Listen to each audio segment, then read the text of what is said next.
Papin et sa mère se dirigent vers les étages à la rencontre des 350 professionnels prêts à échanger avec les jeunes. Le lycéen de 15 ans ne sait pas encore quel métier choisir et il compte sur cette nuit de l'orientation pour y voir plus clair. Je m'intéresse à beaucoup de choses, mais à la fois je ne sais pas beaucoup de choses en fait. Il y a beaucoup de métiers qu'on ne sait pas en fait qu'ils existent, mais justement on est là pour découvrir, nous ouvrir des portes pour la suite. Pour sa mère, c'était important de l'accompagner.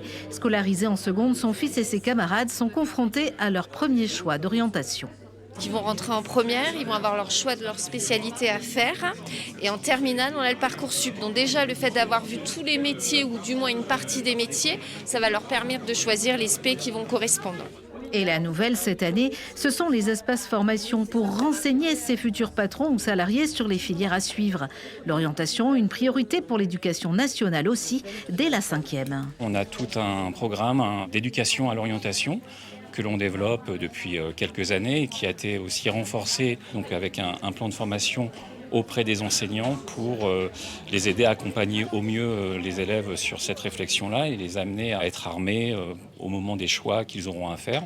188 métiers proposés. L'offre est large et correspond à la demande du marché local.